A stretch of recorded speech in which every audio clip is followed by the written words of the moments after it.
All right, good evening, everybody. It's 7 o'clock, so we'll call the meeting to order. Will the city manager please call the roll? Councilman Weisgerber? Yes. Councilman Sherman? Here. Councilwoman Ashburn? Councilwoman Littleton? Mayor McGee? Here. Woman Mashburn is excused. She's on a vacation, and Councilman Liptak is unexcused. The invocation and pledge will be led by Councilman Jay Weisberger. I read the prayer, please. O God, Creator and Lord of our city, as well as of our individual lives, we humbly acknowledge your interest in your presence at this council meeting tonight. Before we begin our business, deliberately open our minds and spirits to your holy will.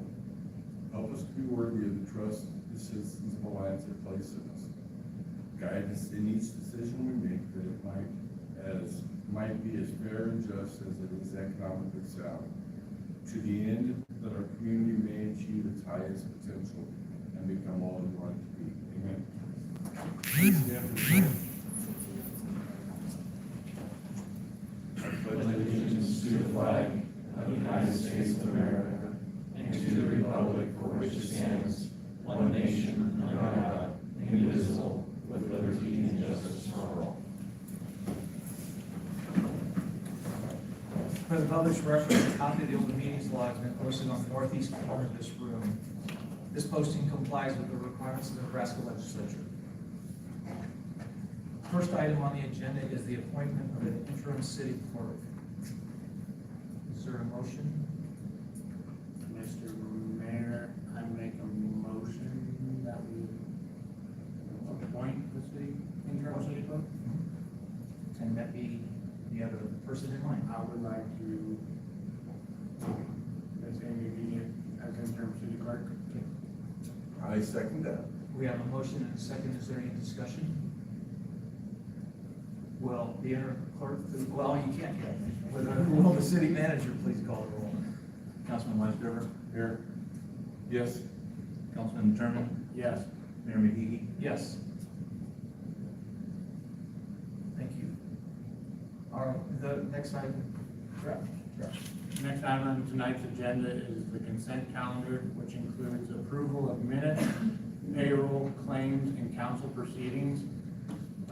Update to the Alliance Volunteer Fire Department roster, resolution number 25-53, Van Canty Consulting Agreement, resolution 25-65, microchip application for 206 Box Butte Avenue, resolution number 2566, NDOT National Function Classification System Review, and resolution number 2567, Heritage Days Parade. Mr. Mayor, I make a motion that we approve the consent calendar. Second. We have a motion and a second. Is there any discussion? The only comment I have, I'm really glad to see the very first microchip application for 206 Box Butte. I hope that's the first of many that we get as we develop a little bit more of the lighted area for Alliance, so we can encompass more for that. So anyway, that was my only comment. Absolutely. If there's no other discussion, will the clerk please call the roll? Councilman Sherman? Yes. Councilman Weisgerber? Yes. Mayor McGee? Yes. Next item on the agenda is a public hearing, and now is the date, time, and place to conduct a public hearing on the recommended approval of manager application for Cheyenne Tillier for B&W Gas and Convenience DBA Yes Way to the Nebraska Liquor Control Commission. Resolution number 25-68 has been prepared for the council's consideration and will recommend approval of the manager application to the Nebraska Liquor Control Commission. I'll open up this public meeting at 7:06. Is there anyone here on behalf of B&W Gas to speak to the application? Okay. Is there anyone here to speak in favor of the application? Do you want to summarize briefly what we did as far as background, Amy? The police department did a background check on Cheyenne, and they had no concerns or issues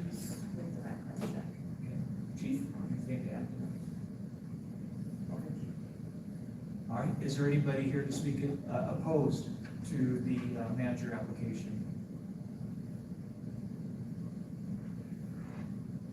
Seeing none, I will close this public hearing at 7:07. Resolution number 25-68 is now in front. Someone want to make a motion? Mr. Mayor, I make a motion that we approve the manager application for B&W Gas and Convenience. Second. We have a motion and a second to approve resolution number 25-68. Would the clerk please read the, that's an ordinance, that's not. Is any other discussion? Will the clerk please call the roll? Councilman Weisgerber, Yes. Councilman Sherman, Yes. and Mayor McGee. Yes. The next item on the agenda is a public hearing for a liquor license Class 1 for DPR Wealth Management LLC. Now is the date, time, and place to conduct a public hearing on the Class 1 liquor license application of DPR Wealth Management LLC, DBA Alliance Hotel and Suites, 117 Cody Avenue. Representatives of the application have been advised to be in attendance. Resolution number 2569 has been prepared for council's consideration.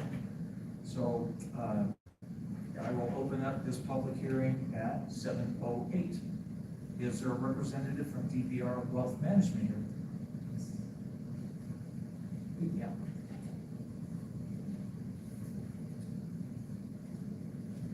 Please introduce yourself and your address, please.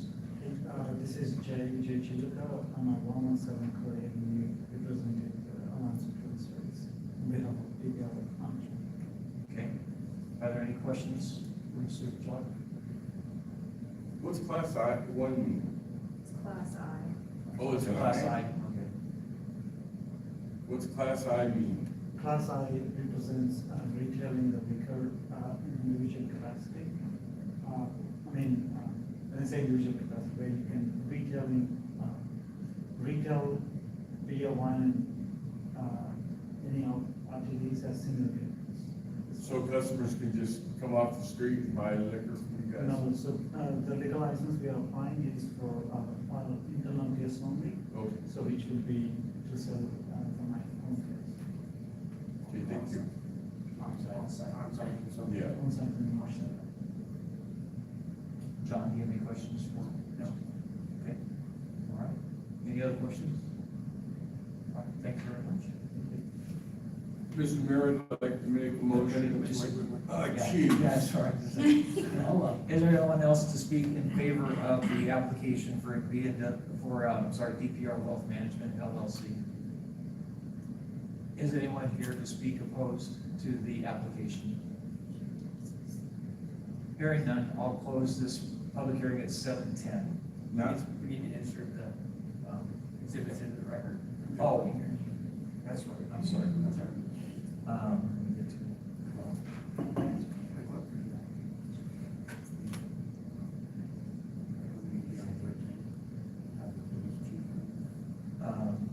Okay, can I ask for a motion that the exhibits that have been collected be received into the record?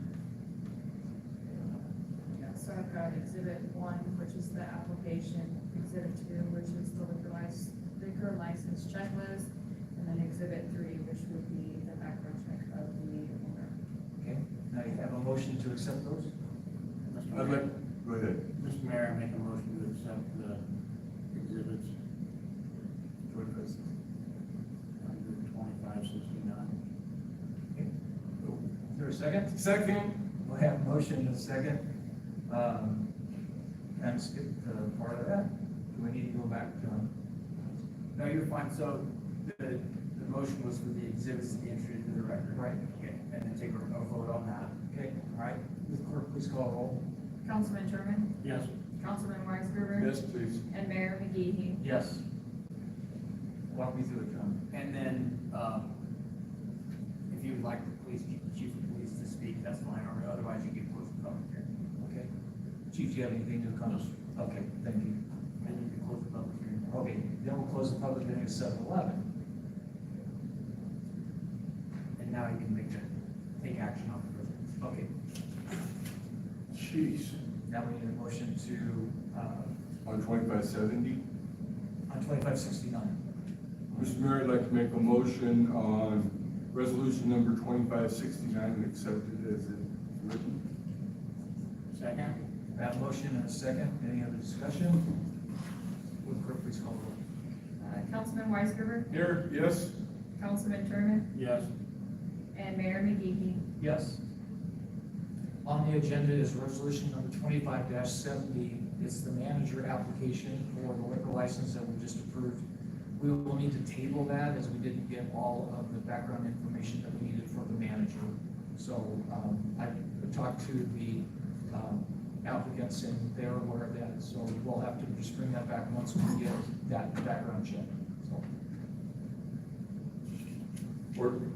Item E on the agenda is ordinance number 3002, City of Alliance Code of Conduct. Ordinance number 3002 is before council on third and final reading, adding sections 2.2-53 to municipal code, adopting code of conduct for the City of Alliance, City Council, and city employees.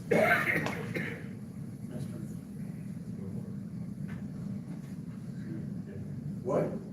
Mr. Mayor, I'd like to make a motion on, ordinance number 3002, City Code of Conduct. Second. We have a motion and a second. Is there any discussion? We need more help.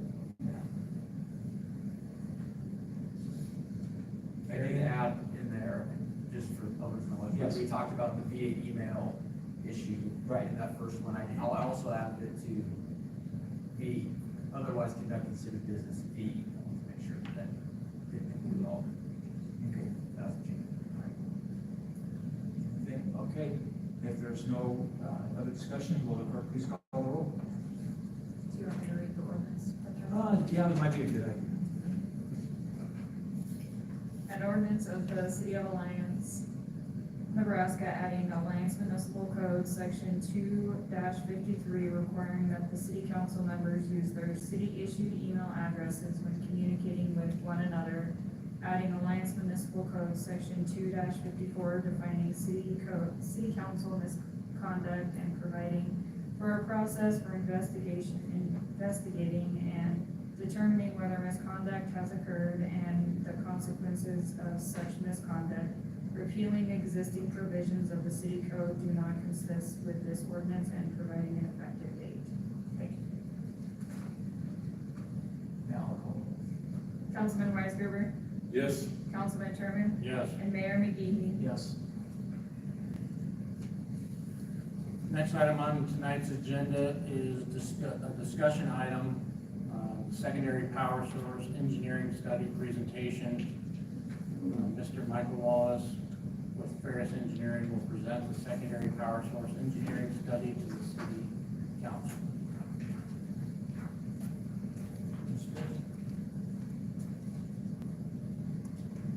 Thank you. It's been, it's been a fun study to do for the city. Again, I'm Michael Wallace, electrical engineer with Ferris Engineering. And we started this study a few months ago at the request of the city in order to determine what the best way to get an additional power source into the city and to kind of give an idea of what it would take to get that done. So we reviewed several things, and we started with kind of what the purpose of it was. We found that really the goal of it is to enhance reliability, resiliency, and operational flexibility. Currently, the City of Alliance just has a single power source off of the Wappa transmission line on the east side of town. So the goal is to provide an alternate source of power in case that one fails, moving forward. There are several reasons. So along with that, you guys have 4 substations that are attached to it. There's the 10th Street substation, which is where the Wappa line comes in and gets distributed around town on the 34.5 kV loop. We have the Emerson substation, which that takes that 34.5 loop, drops it down to 12.470 and distributes it in town. Broadwater does the same thing on the south side of town. And then the Cody Street substation handles mostly the downtown, and it also has some generation attached to it. Coming online soon is 7 megawatts of solar power on the east side of town. Now that will get attached into the ring bus, that 34.5 kV ring bus. 2.4 megawatts of that is dedicated to city use. But with solar power, it's not a dependable source of power. So it's not really something that helps you if the power goes out.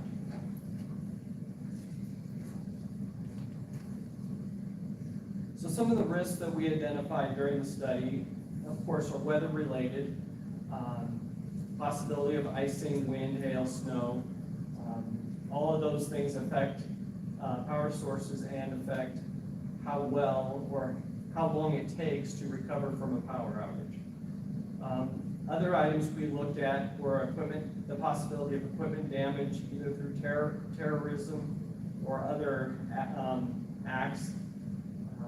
And the fact that the WAPA line goes from almost Shadron all the way up, Shadron down to, where was it on this thing? There's about 70 miles of line there, that there is no way to sectionalize that line in between those 2 points. So really, you're exposed to 70 miles worth of transmission line outage that could happen.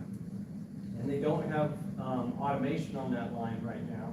So if something goes down, they actually have to go out and literally drive that whole line to check and see whether or not there's, where the fault occurred. We looked at the city's current load and projections. Your current peak right now is 24 megawatts with potentially 15 megawatts of irrigation that comes on over summer. The projected peak is not expected to grow significantly over the next 20 years.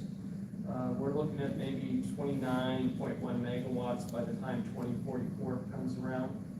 That, it is a projection. If things continue moving more to electric, if electric vehicles continue to take off, that could definitely go up from there. So we looked at several options. One of them was bringing the line in from the north. About 15 miles north of here, there's another substation that WAPA has in conjunction with Prima. And we looked at what it would take to either use that substation or bring in, and then bring in a line from up there. That substation does not have room to add any transformers or anything to it. So we would have to either build out there and bring a line down at 34.5 to tie in, or bring another 115 kV line down into town and tie in at the Emerson substation.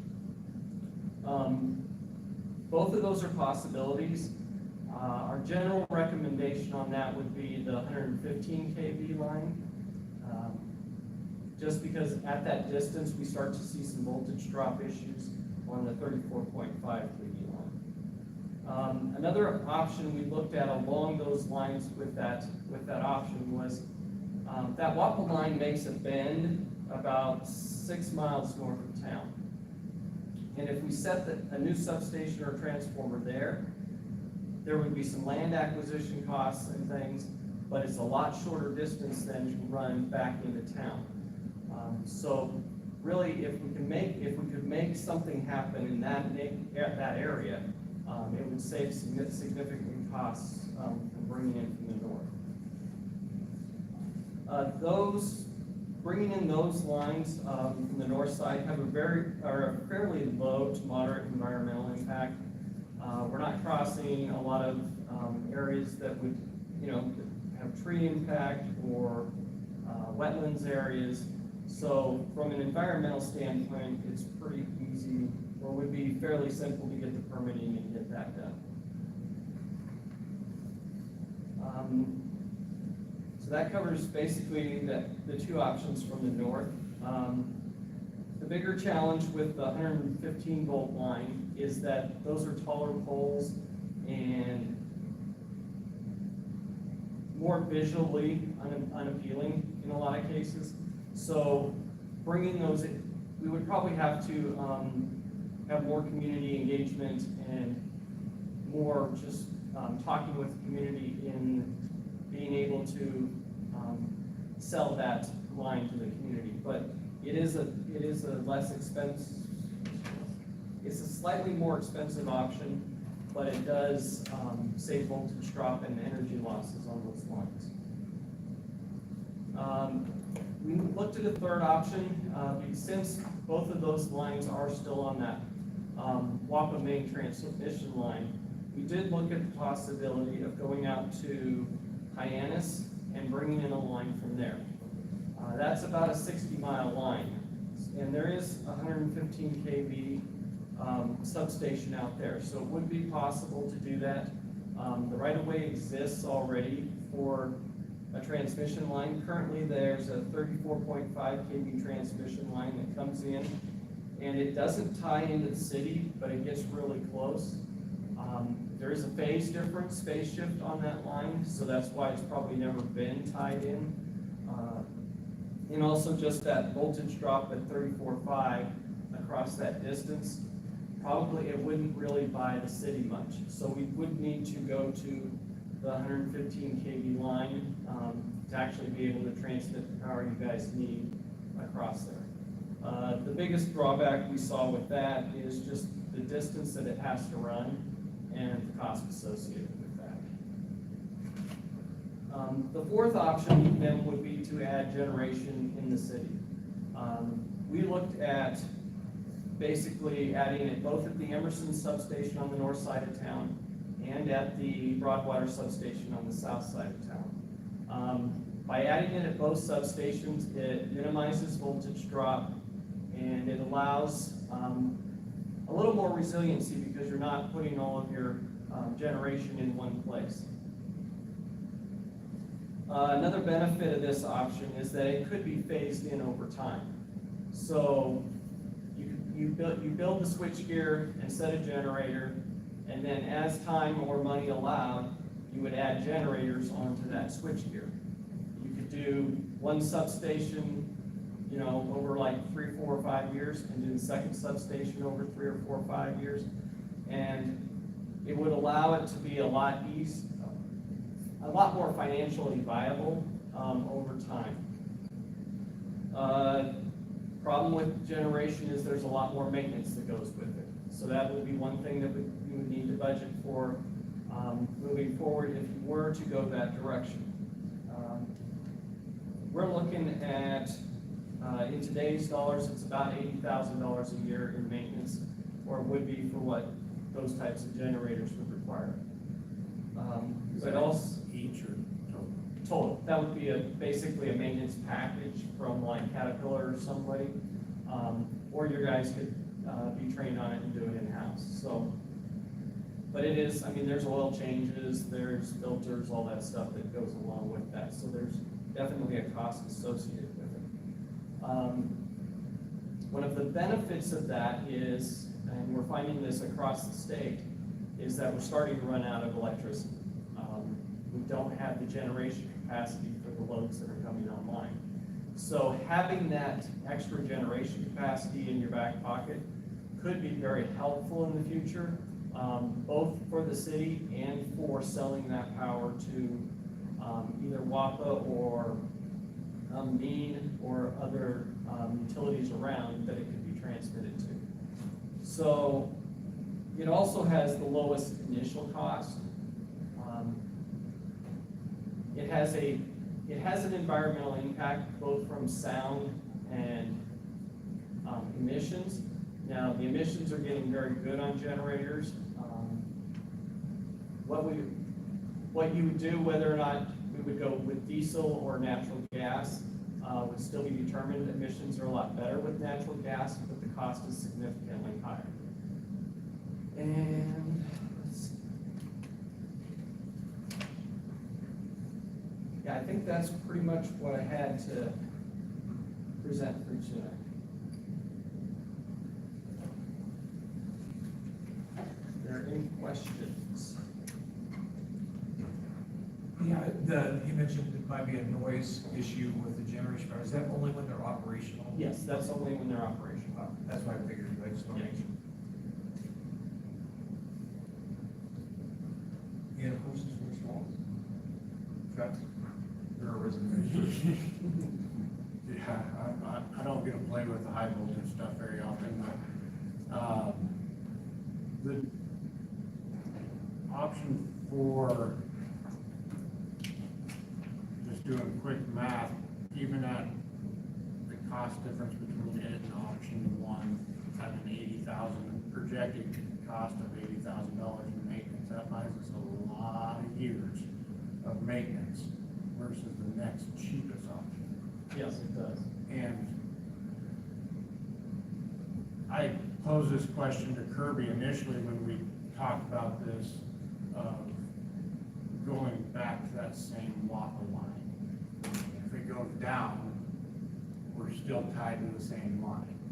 Yeah, and part of the cost of doing another connection of that waffle line is upgrading your existing substation.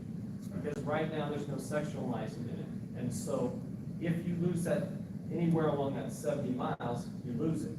At least if you were to go with the additional substation, they would have to do sectionalizing in that substation too, which then at least the parts get broken up. So if you lose it in one part, you can backfeed from another part. So- Internally, but externally, that 70-mile line is still an issue.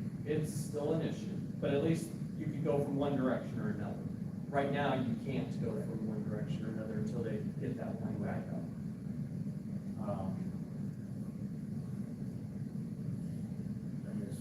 I appreciate you for doing this, thank you very much. Very well done on the study. The thing with the Hyannis speed, I feel I have the same sentiments with voltage drop and a lot of, I think we'll run into a lot of headaches with environmental studies through the wetlands and reclamation. I mean, the benefit is there's already a transmission line running across them. So, Most of that's been covered. yeah. But it's 60 miles through the sand hills, so it's not gonna be an easy install. Right, and who is the power provider on that side? I don't remember. It's not Waffle. No. Kirby, do you know? The east end? If you come from I Hyannis, don't, I know is that for sure. NPD out I there? think it's NPPD, but I don't wanna say that for Yes, sure. sir. I believe that's what it is. I'm sure Kirby's gonna come up and talk to us too, correct? Are you? You want me to? I mean, I would like to have your opinion on what you thought on this. You're gonna be the guy dealing with it, well, No, until you retire, Yeah. might be more. Well, when we start talking about, I mean, this has been a subject that's been, I mean, over 31 years, I know that it's been a subject that the city's always brought up, what's the weakest link we have, and that is our weakest link, is we have feed from one spot. So it's been on the table for years and years, and when Seth started, he said, what's the weakest link, and I said this and this, he said, no, what's the big thing? So I said, this is what it was, so, I mean, he's kind of been a driving force, and hey, let's look at this and see what we need to do, and so then we got everybody else involved, but, I mean, looking at the numbers, I figured when we started this, that generation was gonna be financially more feasible, and, I mean, the numbers, obviously. Plus, I've talked to Mean, and right now our generators we have leased out to Mean. They basically tell us when we can run, and we get so much a month. Well, they're interested in leasing these back out too, more of them back out. I didn't give them a quantity, and they can we only lease so much, but they're more than interested in leasing. So if they needed more help on the grid, eastern Nebraska, we could generate, and some of this power could go down there or whatever. So we get some monthly income off them that way. So, Do we currently maintenance our one in-house, or is that a contract? most all of it's out of, I think if we were to go this way, I mean, we'd need a mechanic. I think if we had a mechanic, we could do a lot of ourselves, or he could, you know, this person could do it. Prefer it in-house? I think a lot of it can be done in-house. No, I mean, I think some of it we're gonna have experts help us. But as far as oil changes, filters, a lot of the day-to-day type of stuff, yes, I think we could, with the right person could do it. But like I said, I think, you know, not putting words in his mouth, I think generation is, I mean, it's ours then. Right. You know, it's not, we don't have to worry about it. If the line goes down out there, we don't care. We can start a generator. Throw the switch, block it off, and turn it on. Yeah, exactly. Do the switching we need to do and get the majority of people back on. Or, I mean, we did enough generation for the most part to get everybody back on.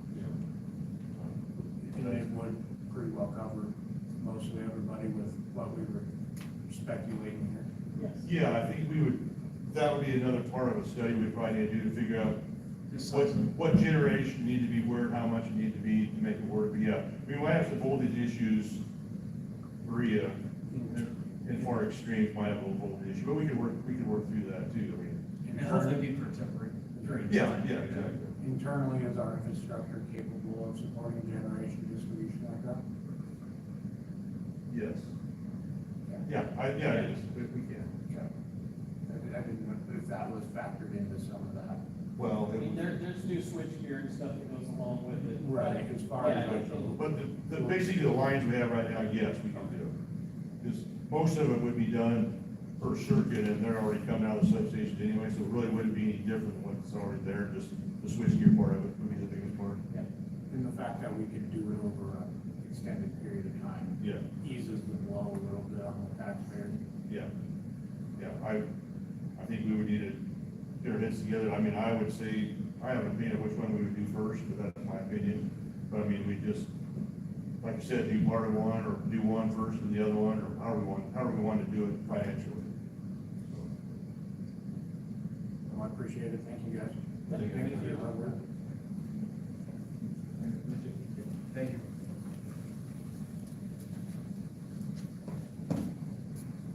Okay, next item on, is anybody from the public want to comment on that? Okay. Next item on the agenda is a discussion item for the Public Transit Program Agreement Federal Aid Funds. And we have received our grant for the next year, essentially, and the fiscal year for the state begins July 1st, which doesn't coincide with the fiscal year of the city. So that does represent some issues. Normally, we would receive a grant for a 2-year period. This year, they have only given us a grant for 1 year. And the grant that we received is a 30% reduction from the prior grant. So just make the public aware of that we rely heavily on those grant funds for the public transit program. Any questions from council or any comments from Seth? Do you have any comments on that? Just that, you mentioned that we rely heavily on those grants, they represent more than 80% of the revenue for that, so without those grants, it's very difficult to cover those costs. I've had some discussions with the city manager, and there is a strong desire to maintain as much of the program as we possibly can, despite the reduction in funds. So we are not going to abandon this program in any way, shape, or form, but do the best that we can with the funds that we have available. I just want to assert that we're not going to lose the public transit program for the city of Alliance. Any other discussions or questions on that?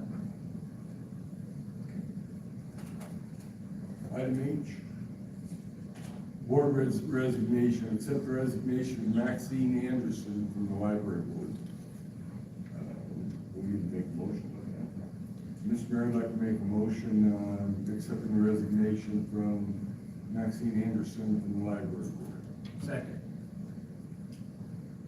Have a motion and a second. Is there any other discussion? Will the clerk please call the roll? Councilman Weisgerber, Yes. Councilman Turman, Yes. and Mayor McGee. Yes. The next Next item on tonight's agenda is a board appointment.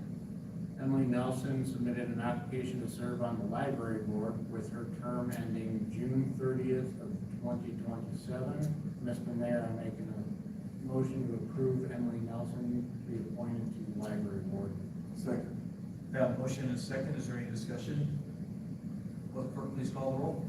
Councilman Sherman? Yes. Councilman Weisgruber? Yes. And Mayor McGee? Yes. Final item on the agenda tonight is a discussion and appointment of city clerk. Tonight, city council will discuss and possibly appoint an applicant finalist to fill a vacancy and serve as city clerk to the city of Alliance. The job offer will be contingent upon drug testing, a background check, bond eligibility, and a relocation status. So I'll open that up for discussion. We had the last, we interviewed the 3 finalists this afternoon. So we completed that part of the process.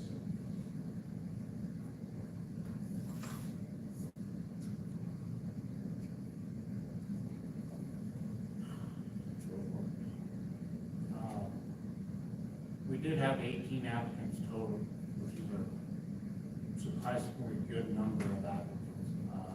The pool was well distributed amongst men, women, internal, external. It was a very good pool. It was a very thorough application period and interview process done on behalf of the council.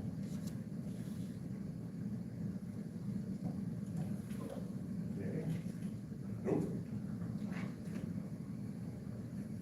I'd like to make a motion that we offer the position of city clerk to Sean Brenke.